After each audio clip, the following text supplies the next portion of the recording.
The good news is that we are growing quickly. The challenges are plentiful. So there's lots of interesting, meaty problems, both business and technical, that we can put talented, aggressive people against. It's nice in that we don't have to search high and low for the next challenge for somebody. It's usually right in front of them, and you'll actually see the folks rise to the occasion and proactively take that challenge without even us necessarily pointing them at it. Eric is the SVP of Global Operations at Ripple. He has 20 years of leadership experience in the business development, strategic planning, and business operations and corporate development areas. Prior to joining Ripple, Eric has held senior positions in high-growth startups and Fortune 500 companies, including Adobe, Yahoo, Hightail, Red Swoosh, Work.com, and Excite.home.com. He's also known for his extensive experience in solving complex business problems and executing strategies that help technology companies systematically accelerate growth. He's also lived in the Bay Area for 25 years, so he's seen the entire startup ecosystem happen and the maturity of that whole system. So, Eric, welcome to the Second in Command podcast. Hey, Cameron, thanks for having me. Glad to be here. So Excite, that was when, like 98, 99? Excite at Home was the merger of both Excite and At Home. I started on the At Home side. I joined in 97. 97, okay. We were buying banner ads back then, I think, on some of your properties way back when, a long time ago. Tell us really briefly about Ripple so we understand what Ripple is, and then we'll dive into some of the background.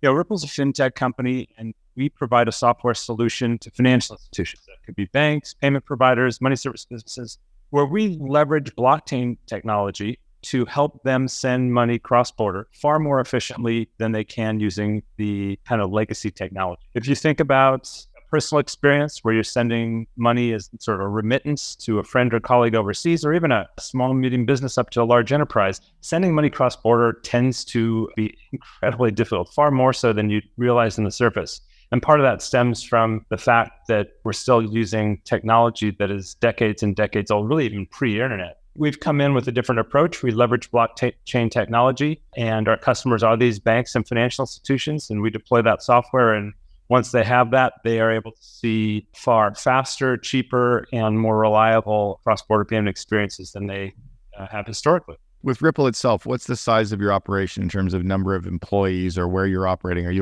you remote? Is it one centralized team for the most part?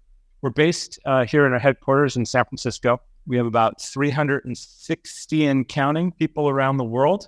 I'd say about 2/3 of those are here in San Francisco, but we have offices in London, Singapore, Mumbai, Sao Paulo, Dubai, New York. So we're actually quite distributed, and that's largely a function of the fact that our business, to my earlier point, is it's about helping people move money cross borders. There's no domestic version of Ripple. As a result, we've needed to get closer to the markets we serve, get closer to our customers, understanding the regulatory environment, the partner prospects, the media relations, et cetera, et cetera. So we've actually made a concerted effort over the last several years to open up those businesses around the world and achieve that intimacy with the market. Ripple was one of the biggest kind of ICOs in the last bunch of years, wasn't it? Was it an ICO? That's a common misperception. It wasn't an ICO. I think one thing maybe to clarify is there's oftentimes confusion between Ripple, which is the company I work for, and we produce the software solution that I just described, and a digital asset called XRP. XRP, not unlike Bitcoin or Ethereum, it's a digital asset that's run on top of a distributed, decentralized, permissionless blockchain. That blockchain is called the XRP ledger. There's common roots in terms of the folks that actually created the XRP ledger are the same people that later created the company Ripple. In that process, Ripple happens to hold quite a bit of XRP. We actually never went through ICO process, which was all the rage a couple of years ago. We're very distinct and separate. The company is very distinct and separate from that digital asset. So there is some similar ownership or core ties in, but not an ICO in terms of its launch. Correct. Okay, makes sense. So I'm really curious about, you talked about moving currency between countries. I'm really curious about what it's like moving ideas between countries with the people that you have in, you mentioned Mumbai and London and Singapore and Dubai. Those were the four and Sao Paulo. What's it like with working with different leaderships in different countries? And what do you think they're doing better in some of these countries or regions than we are in North America? And what are they doing differently? It's a lot of what I spend my time working on. So part of my role is a subset of global operations. I call it international operations. It's identifying our target markets where we want to launch these new entities. So we started in Mumbai, launching an Indian entity about 2.5 years ago. I hired a country manager there. His remit has expanded through all of South Asia, and we saw a lot of success, repeated that in Sao Paulo, Dubai, as mentioned. We had an office in Singapore, and we have for a little over 2 years, and I'm now adding somebody to be our head of Southeast Asia based out of Singapore. So I think it's a fantastic asset and luxury to have folks that really are intimate with the market. They understand everything from the specifics of how the payments world works in their part of the world, but also the cultural sensitivities and realities. I think one error I know I made earlier in my career was you go in and you don't mean to, but you can't help but almost impose your way of doing things, sort of the American style of business in other cultures. And it doesn't play that way. So you have to take a little bit of a step back. I think what we're getting better as a company, back to your question of sharing ideas, is making sure that we take full advantage of the fact these folks are in the field. They're all domain experts in payments some sort. That's why we've hired them. But also, as they get up to speed on what Ripple can do, they add a kind of a really unique perspective. They can be a source of new ideas that we can then propagate around the world. And sometimes it's very purposeful, and it sounds like we were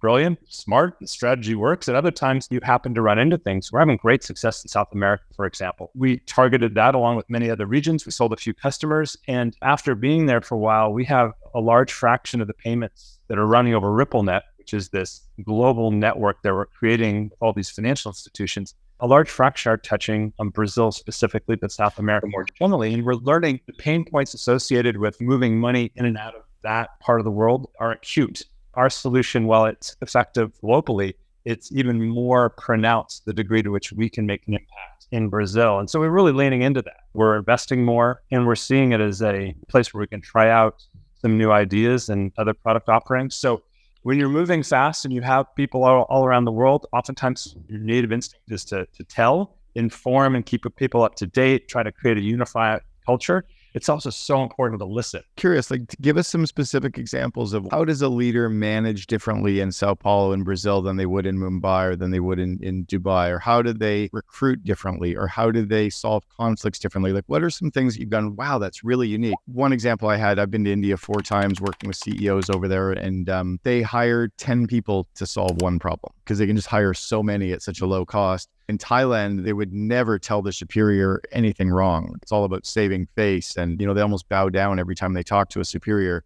What do you see that's different that we could learn from that? I think in South America, for example, there's a different pace in developing that relationship in a certain way. You can come in, and I'll stereotype as an American. So for hard charging, you figure if you have the best product and a real tight pitch from a commercial standpoint, you just want to get right to closing the deal and making it happen. Pace at which you develop a relationship, I think, varies around the world. Our folks that work at Ripple around the world are all incredibly diligent and hardworking, but there is a different cadence that I see evolving in different areas. India, to your point, the drive and the push and the work ethic is incredible, and there's the ability to put more cycles against it and maybe a little bit more of a directness, at least in terms of the folks that we're dealing with. We have a fantastic joint venture partner in Japan. There's definitely a hierarchy and a process full of, and again, sometimes you can't help but fall back on your natural instincts of doing things a certain way, and you quickly realize, wait a second, they seem to like what I said, the product solved their needs, and yet I haven't heard from them. And it's a matter of, it's all fine. You just have to go back and spend some more time. And maybe it's just being attuned to that. And I'll confess, I don't pretend to be an expert on how that cultural reality plays out around the world, but hiring people that are credible locally, and then also making sure to listen to them, and not just if something isn't going right in a part of the world, you can't just assume, I'm going to tell them how we do it here and sort of impose that perspective.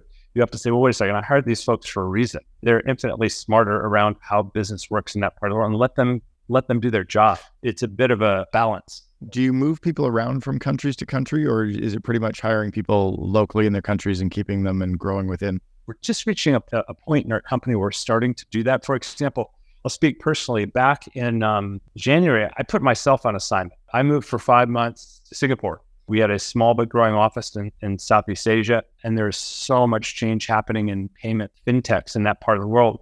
I said, I need to eat my own dog food. My wife and I packed up on January 1st. We got on a plane, landed in Singapore, and spent the next 5 months there, which was a fantastic meet the team and support them, meet our partners, our customers, and witness firsthand the pace of change going on in the region.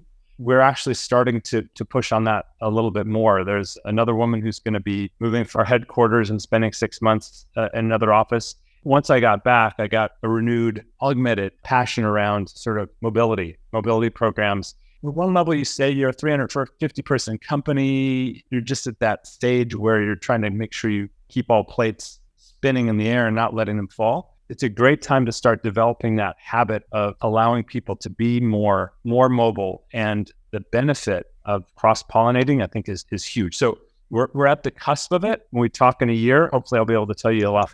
How many people were at Ripple when you joined about 3 years ago?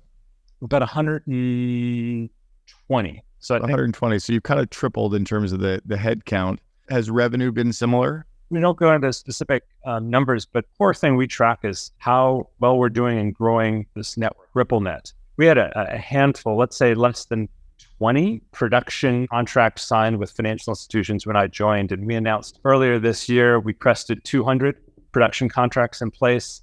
When I joined, we hadn't yet really been operational. Financial institutions move money over our network.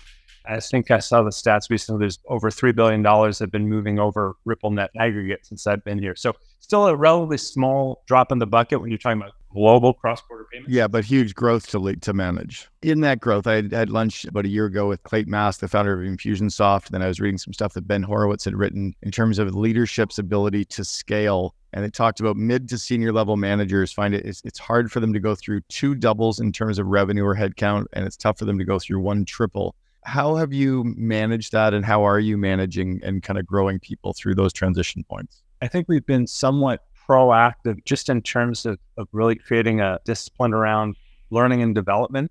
Here at Ripple, again, you could say for a company of our size, it seems to be a little premature, but I think we anticipated the growth, and we're creating forums where the folks at that level, kind of the key lieutenants to the senior leadership team and that super important mid to upper mid tier of management, have a chance to interact with each other. Given we're relatively distributed around the world, these folks don't always have impromptu opportunities to get together. So we do, I think it's now twice a year where we bring that team together in one place and hold like multiple day offsites. Some of it's skill development, but a lot of it is just frankly making sure that they get a chance to connect and have that shared experience. And I think we see dividends paid, and see these connections forming, and some issues that maybe would take a lot longer to get resolved. It's not rocket science, right? You make sure that those bonds are formed and there's sort of a common empathy. As with a lot of companies, there are people that are great, and I've seen this not only Ripple, but in past lives, that are great at that 0 to 1 stage, but aren't as impactful or don't even enjoy it as much going from 1 to 100 or 100 to 1,000. And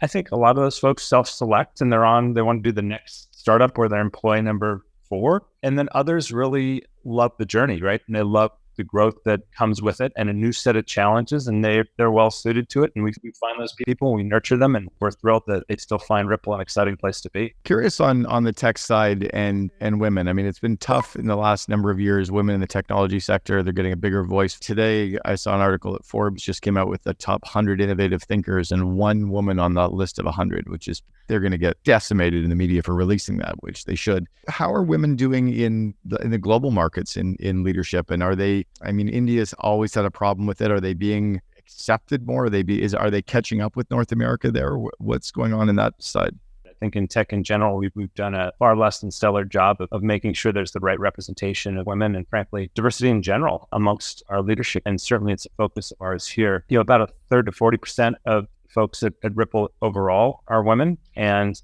we think about recruiting. Amongst our leadership team, we have 4 members of leadership are female. Would you have a similar percentage globally? Probably say yes. And I'm doing that more from memory than having any stats that I've seen recently. I'd almost guess like yes, more in Singapore, yes, more in Sao Paulo, no more in India, yes, more in Dubai. Having spent time in Singapore, I know we definitely, the mix in that office, healthy. The team in Sao Paulo, as an example, is still really small. So the sample size isn't really big enough for me to, it's representative. We have a handful of women on our team in India. So I think that's probably directionally correct. In our London office, New York office, San Francisco office, I think we're certainly much more well represented. What's changing in the technology or tech sector right now in terms of, especially in the Bay Area with recruiting? It seems like it's a bloodbath down there, and the ability to try to attract and retain talent. Everybody just is pay more, pay more. Is that changing at all, or? It's still a challenging market. I mean, especially if you're talking about engineers, there's a ton of demands and a lot of capital that's been infused into this market, and people are able to, and therefore willing to dig into their pockets and pay up. So, is it changing?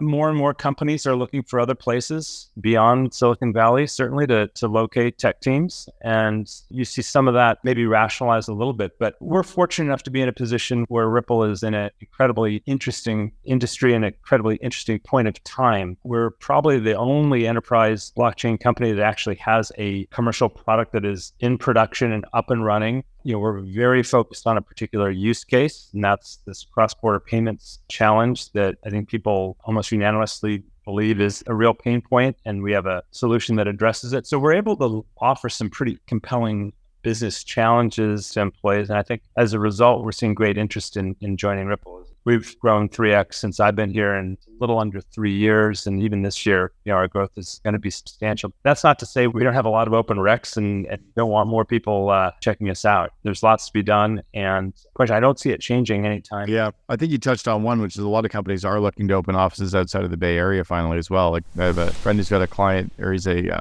technology company based in Indianapolis, and he's got like a couple hundred employees there now. And he's just like, you know what, I was from here and I thought I'd run a company from here, and I found out that a lot of really smart people moved away and they wanted to come home. Makes sense, right?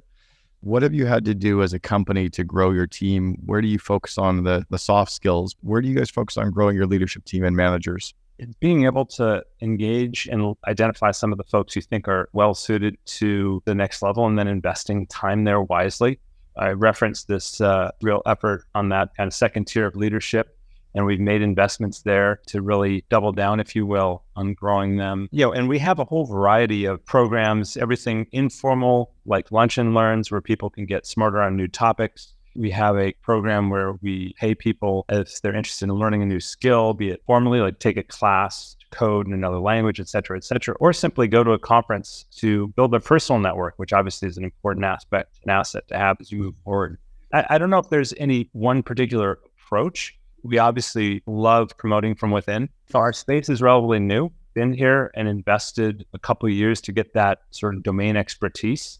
It's a pretty scarce commodity, right? There aren't, for sure, blockchain cross-border payments for 10 years. People have been doing payments. There's been people who are doing fintech, but we love the opportunity to kind of nurture and promote from within. The good news is that we are growing quickly. The challenges are plentiful. So there's lots of interesting, meaty problems, both business and technical, that we can put talented, aggressive people against.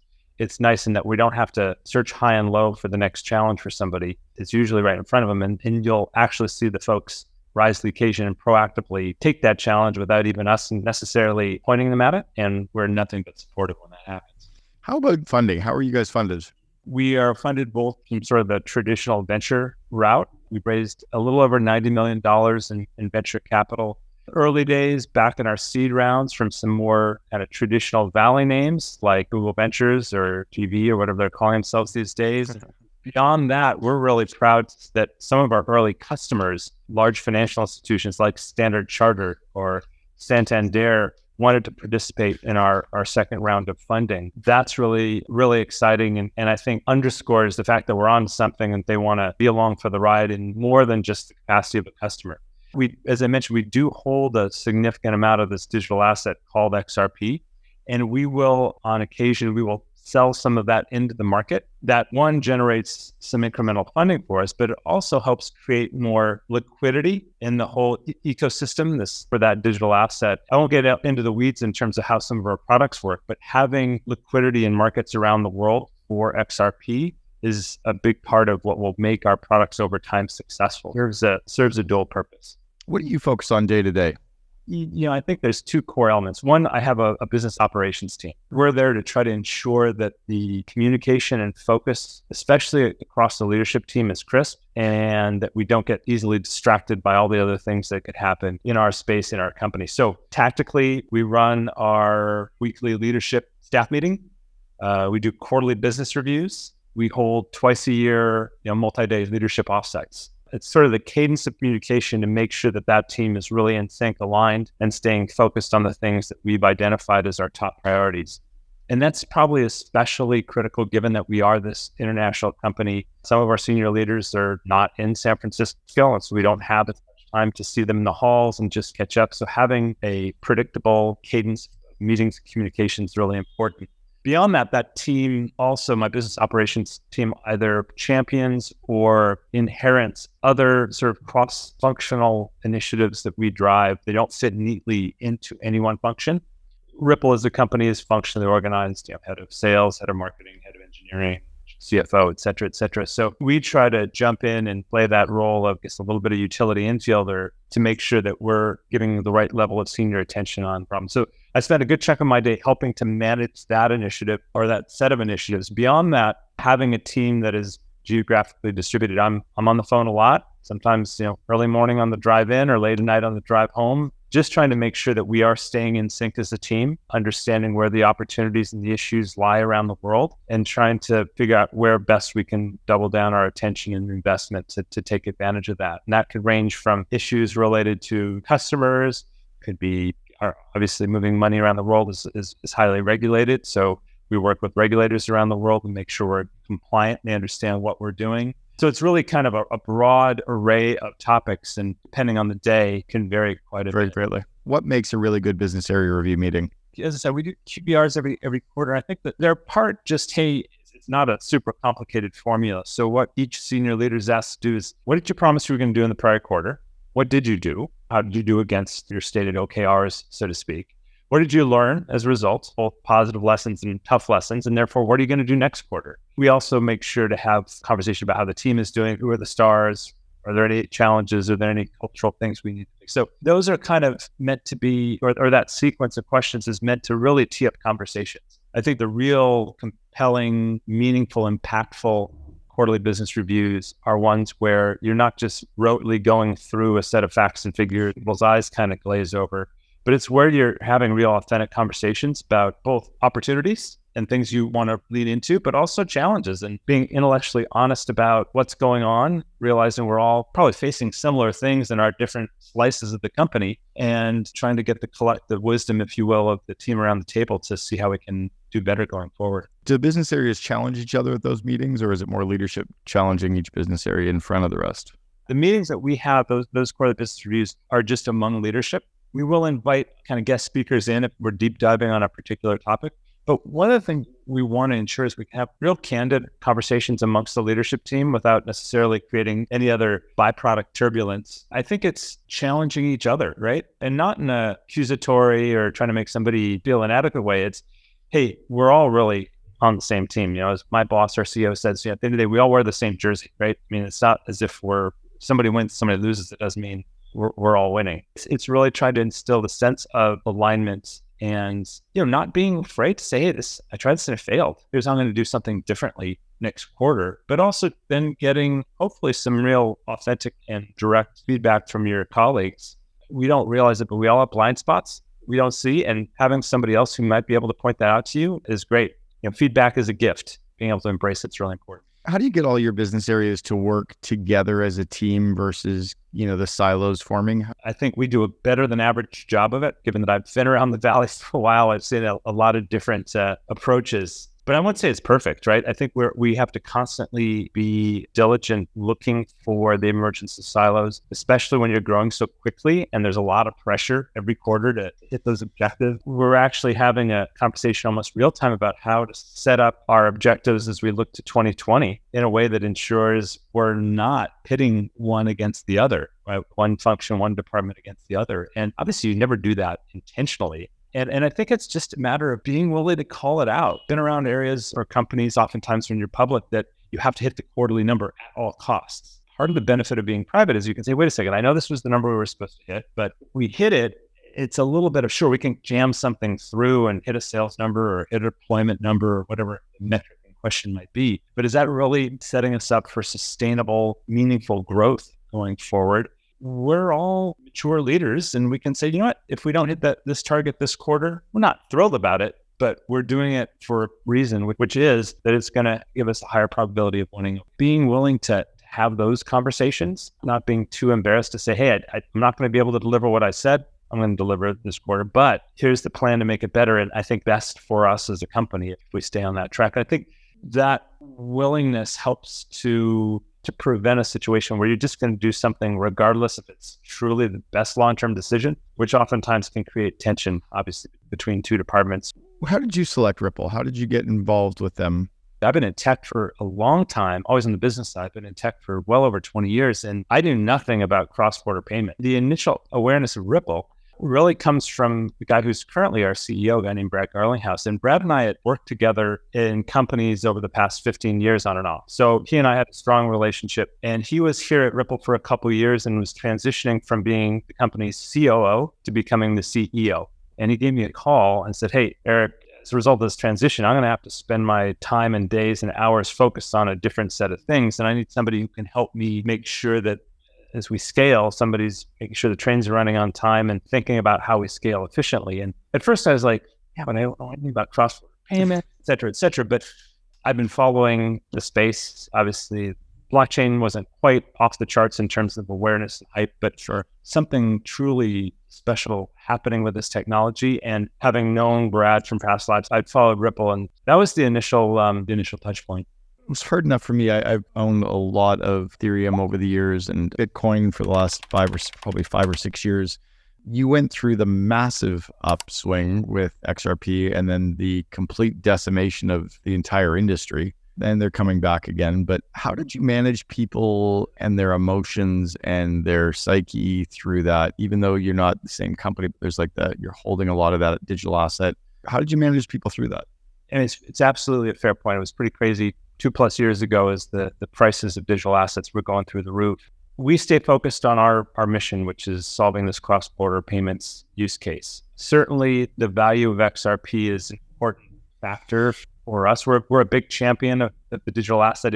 It serves a very specific purpose in our long-term product strategy. It's a far more efficient digital asset for a payments use case in terms of the settlement fees, the speed of settlement, the number of transactions you can do per second. So if you're looking to do payments, it's well suited to address a liquidity challenge associated there. So we view it as a component of our broader solution. And what we really emphasize to the team is this is the long game. This isn't a game that we measure in days or weeks or months.